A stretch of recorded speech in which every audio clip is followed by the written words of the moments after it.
Now 10 years have went by. You've been very successful. 5 conference titles. Last year you won a sectional championship, the first time in Morton history. Tell us about these last 10 years and the relationships you developed and how you have grown as a coach. That's the thing that you and I talked a little bit about today.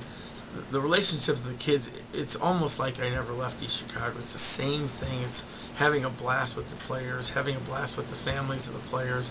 Though I think the one crucial thing that happened during the 10 years, I was able to get our principal in downtown to bring my wife from East Chicago over to Morton to become the Spanish teacher over with us, because it's just so much more fun when we do this together. And she's friends with the kids, and she knows the families, and that's a huge part for us to be successful, for us to be happy as a husband and wife, that we're working doing this thing together. So we're really enjoying that. That was huge for us. But the kids have bought into it. More athletes have come out. It has turned into what we had in Chicago. We're back at that level of number 8 on the ladder and striving to get to 9 and 10. And the conference championships were great, but what really turned it was when we started playing some of the better schools and then competing and then beating them. That's what's really turned the program. More kids are coming out realizing that this is a very top level competition, and to play in these big games you have to be on your game, and it's going to take a lot of dedication. So we're no longer playing kids on Fridays that have not worked year round to elevate our program. It's very competitive to get on our field on Friday night. So once you get to that point, you know you're going to be playing some pretty good football when your kids have had to beat each other out to get onto the field. So we're very fortunate as far as that goes. Winning the sectional, I think it was just a matter of time when it's going to happen. The good programs do this, and we're fortunate to be part of that group now. And I think it's just every year it's going to keep doing what we did before, where the groups want to be the next group to do the first thing Morton's ever done, and nobody wants to be the group that lets down the last group. And we have a tremendous amount of kids coming back from the previous years, not doubting this group, but almost encouraging them to see if they can maybe swim even farther into the uncharted waters. And that part has been great. Every Friday night at home we seem to have former players that want to come in and hang out in the locker room and talk to the kids. Once that stuff goes on, you pretty much know that you've got a good thing going. And once again this year, I think another good group of kids representing Morton High School. I'm very fortunate to have that. Okay. With your success, winning sectional titles, now you have expectations, as you know, every year. Do you feel pressured as an ex-player, ex-coach, to continue to win 9, 10 games a year? Now you need to go to regionals, semi-state. You kind of go into that. You do, but I think it's a good pressure. It's a wouldn't it be great pressure, and not you better or else pressure. That's the great thing about it. I think once you have those expectations, it's a blast to work hard enough to feel like you deserve it. I don't think the expectations are just, we'll see you next year and you better be good. The expectations have carried over into the weight room, they've carried over into the classroom.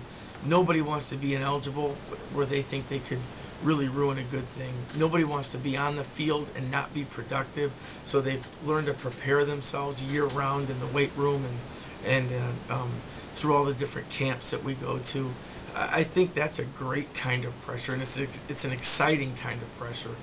When we play the big games in front of the big crowds, our kids are excited and they can't wait. And they'll always tell us this is one of the reasons why we play Morton football, is that we're in these big games and we're showcased in them and we're on the radio and we're getting lots of coverage.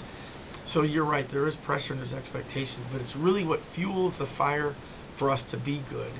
And hopefully it just makes us continue to be good.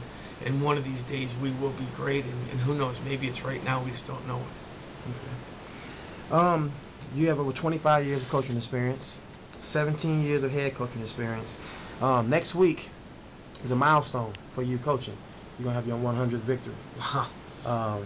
How do you feel about that? And then, what is your future for you? Do you plan on getting another 100 victories, or? I didn't know next week is 100, Carl, so I wish you kind of didn't say anything. Oh, I'm sorry. No. It's pretty cool. And you're a player that shared in a lot of those victories. And 100 victories for a coach is really cool, but I think what's really cool is think of all the different players that shared in those 100 victories, and how many different great plays were made by players such as yourself to get the 100 victories. And so that's pretty cool.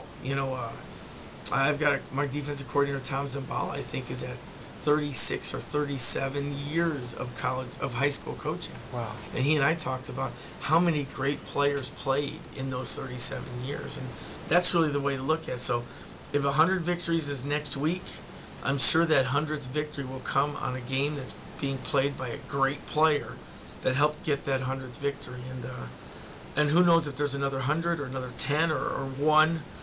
But every time you win, somebody on your team does something, and most guys on your team do something to get that win. And that there's a lot of collective efforts there. So that's East Chicago and Morton banding together to get 100 victories for a guy that says he was the head coach, but a lot of victories for a lot of great players there. So, well, it's kind of neat you brought it up, but that's the way you look at it. Okay. Now, right now you're ranked 68th all-time winning active coaching.